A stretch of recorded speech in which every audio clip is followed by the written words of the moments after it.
In other local news, Minister of External Affairs Professor G.L. Pieris met with the Secretary General of the Commonwealth Kamalesh Sharma at Marlborough House in London today.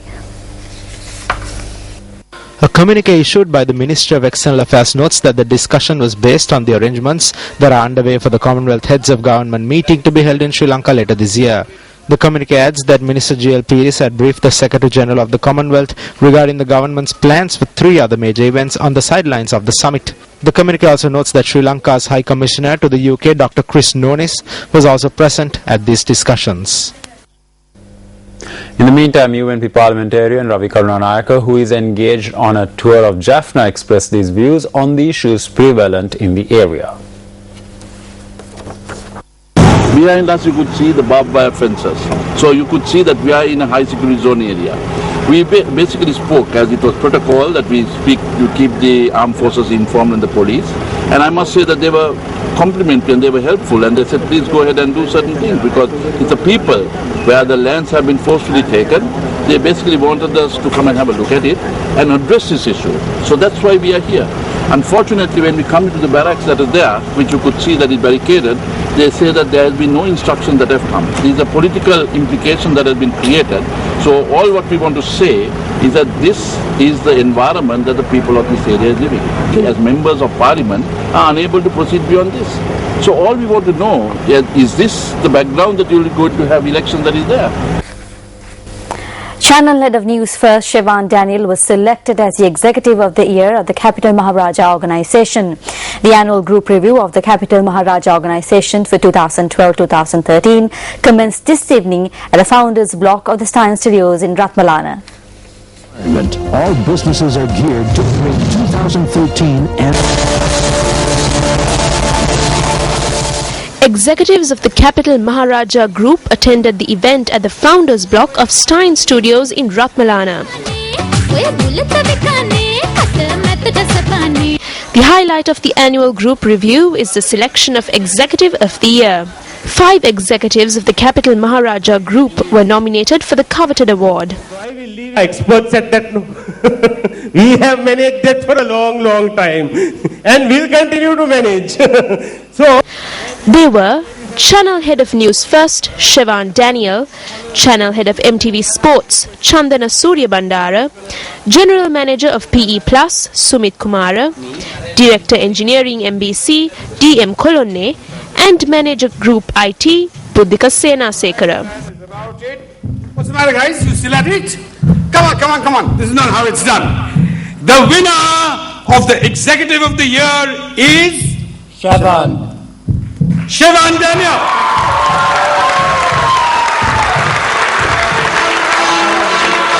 News First, Shevan Daniel was selected as the Executive of the Year for 2012 and 2013 from among the 5 nominees.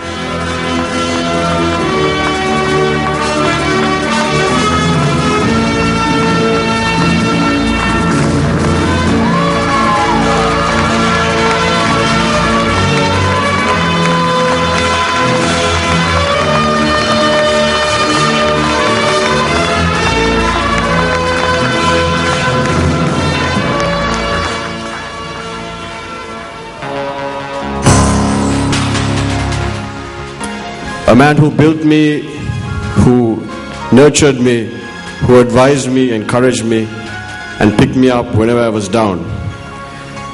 That man is my father. And I lost him a couple of years ago, and I know that every single year after the OTY, he would kind of hope that it would be me. Sadly, he's not here today, but I know he's up there. This is for you, Tati. I'd like to thank my mother, my wife, and my little son, without whom none of this would mean anything.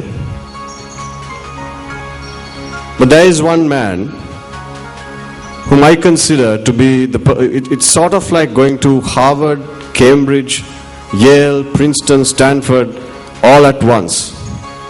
It's a man who saw something in me all those years ago and then kept pushing me to levels I never thought attainable. And I'm sure he has done that to almost all of us present here today. That man is Mr. Rajamahendran, my chairman. Now, this award obviously signifies personal excellence, but that's not all. I stand here because a team stands with me. And I'd like to recognize all of you at News First. Without you, this will not be possible. I thank all of you for this great honor you've bestowed on me. Thank you and have a wonderful evening.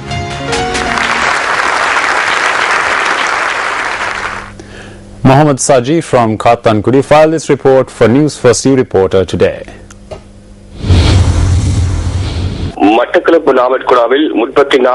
The Kathankudi police had seized 34.6 kilograms of marijuana in the Navatkuda area in Batiklo. The two suspects arrested were produced before the Batiklo court today.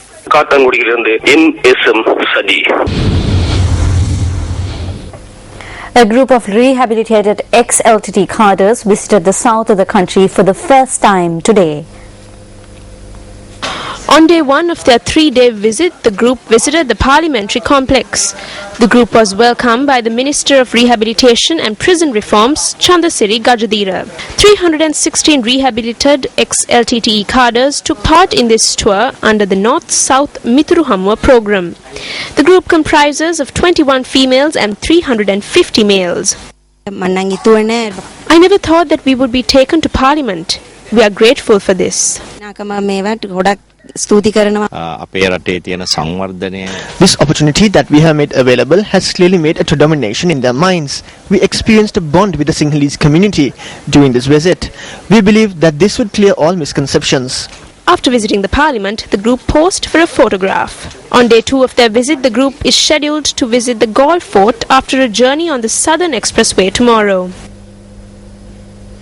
The court case filed under the Bribery Act against Prasad Karyavasam, the husband of former Chief Justice Dr. Shirani Bandaranayake, was taken once again today before Colombo Chief Magistrate Rashmi Sangapuli. The case was filed regarding the purchasing of shares of the finance company by the National Savings Bank. The charge sheet notes that the purchasing of the shares took place while Prasad Karyavasam was the chairman of the National Savings Bank, and he went ahead with the deal knowing that his actions would lead the bank to suffer a loss. The attorneys appearing on behalf of Prasad Karyavasam informed courts that as the charge sheet filed against their client was amended, they would submit a preliminary objection against the previous charges and the amendment. Prior to filing the preliminary objection, the attorney had further said that the complainants should read through their charges that have been filed against their client. Thereby, the senior state counsel who appeared on behalf of the complainant, Tusit Mudalige, agreed to read through the charges. The case was postponed until the 5th of July. You're watching News First, and up next is a look at Action TV.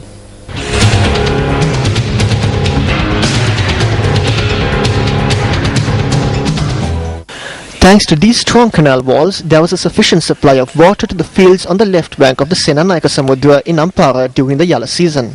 Due to the overflow of this lake following heavy showers at the beginning of this year, a considerable amount of paddy fields that belong to the Uhana Pradesh Sabha were destroyed. This reservoir affects cultivations in two ways during the Yala season. One of them is the lack of investment for cultivation in the Yala season due to the loss of a source of income for farmers as their cultivations were destroyed. The second is that farmers being unable to convert the fields to the previous state following the floods. The promised compensation for farmers by the state for the two reasons mentioned above is yet to materialize. I have only 4 acres and 3 acres out of that has sand. There is nothing left to harvest on. It was full of sand. They have sent water, but we are unable to plough the land. Farmers have lodged individual complaints regarding this. Agrarian societies too have lodged complaints, but they have fallen on deaf ears. After inspecting the area, the divisional secretary said that this situation needs to be addressed with money from agrarian societies. Agrarian societies find it difficult to survive as farmers don't have an income.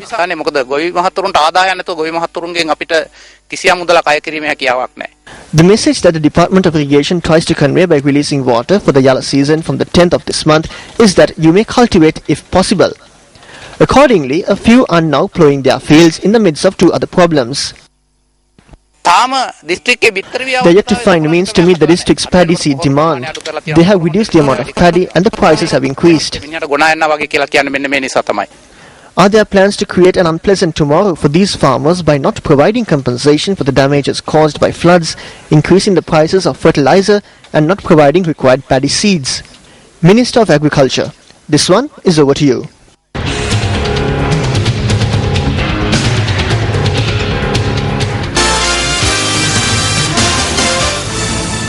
In business news this evening, the all-share price index of the Colombo Stock Exchange surpassed 6,000 point mark today. Now, however, what was most significant was that the index thereafter declined to 5,962.17 by the close of trading today. The index did, however, see an overall increase of 28.44 points. On Sports First tonight, the Sri Lankan under-19 team lost their third one-day encounter against Bangladesh by 1 wicket today. The Bangladesh now leads the 5-match series 2-1. Meanwhile, the Western Province women's cricket team registered their first win today in the Inter-Provincial Women's T20 tournament. The Western Province women took on the undefeated North Central Province women's team at the NCC grounds. Batting first, Western Province posted 102 runs for 7 wickets in their allotted 20 overs, with Shashikala Sirvardhana top scoring with 28 runs. Batting in reply, the North Central women were bowled out for 82 runs, suffering their first defeat in the tournament.